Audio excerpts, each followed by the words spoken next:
When it comes to the sons of Odin and God of War, there are only two that we have seen and know of, being Thor and Baldur. But there is another son that we are guaranteed to see. He's the strongest of the Aesir gods after Thor, and his name is Vidar. And he's going to be yet another serious threat in the God of War universe. There isn't a lot of information on the one known as the Silent God. What we do know is that Vidar is the god of vengeance and the son of Odin and the giantess Grid. We know he's one of the few that survived the events of Ragnarok, and during these events he is foretold to avenge Odin's death by slaying the great wolf Fenrir. He fulfills his prophecy by utilising a uniquely crafted shoe, one that is incredibly sturdy and strong.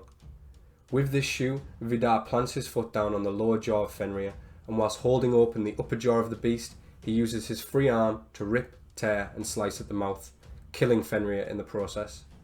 This is really the extent of what we know about Vidar and his godly power, but the fact he was able to avenge his father's death by killing Fenrir with such ease speaks volumes about his abilities. The role he'll assume in God of War Ragnarok is obviously unclear, but it's pretty much a guarantee we'll see the Silent God in some form, accompanied by a much more fleshed out personality that will likely align with what we've already seen from the Aesir. It's likely he'll stay true to his title by being less outspoken than his brothers, if he speaks at all, and will probably be the more strong and silent type of god, remaining calm and reserved until his power is called upon by Odin. I mean, who needs to talk a big game when the only other person stronger than you is the almighty Thor? Vidar's actions will speak for themselves, and hopefully his role in God of War Ragnarok will be much bigger than his mythology one. If I had to theorise how Vidar shows up in God of War, it would be like this.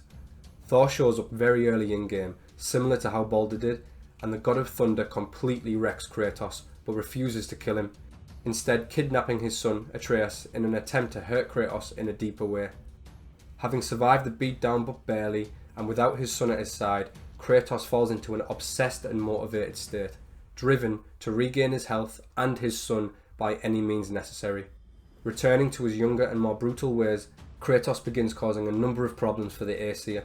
This leads Odin to send the God of Vengeance to finish him off, since Thor has no interest in a second bout with Kratos after defeating him so easily in the first. It's said that the gods rely on Vidar in all struggles, so this fits well. Since Vidar isn't even mentioned at all in God of War despite how important he is during Ragnarok, I think that Sony Santa Monica has an incredible opportunity to create another interesting and maybe even well-developed character for Kratos to duke it out with. Since his level of strength is close to that of Thor's, Vidar would be a perfect stepping stone and even more worthy opponent than Baldur. I don't think that there would ever be a possibility for Vidar to become an ally, like how Tyr is being hyped up to appear, since his loyalty to Odin is rather obvious. But who's to say that the appearance of Thor at the end of God of War wasn't setting up an early boss fight against him, but against Vidar instead? He is the god of vengeance after all, and I can only imagine that he's pretty upset over the death of his brother Baldur as well.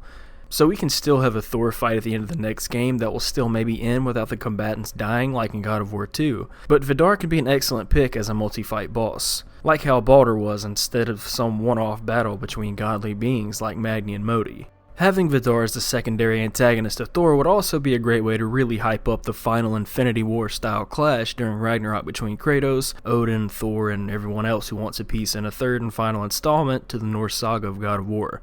Since Santa Monica has already begun putting its own spin on the events leading up to and probably during Ragnarok, maybe Vidar will only stick around for one game with Kratos yet again altering the entire prophecy, or will even fulfill his role during the massive final battle. Either way, I see no reason why we can't expect Vidar to appear in the next God of War game or the one following it. Do you guys think that Vidar will make an appearance in the next God of War game? If so, what sort of role do you think he will play? Let us know down in the comments below. Thank you all so much for watching, and if you'd like to, be sure to subscribe to my good friend Team Alpha Gaming for lending his voice to this video, and for his awesome coverage of the latest gaming related news that you'll see there before just about anywhere else. And as always, take care.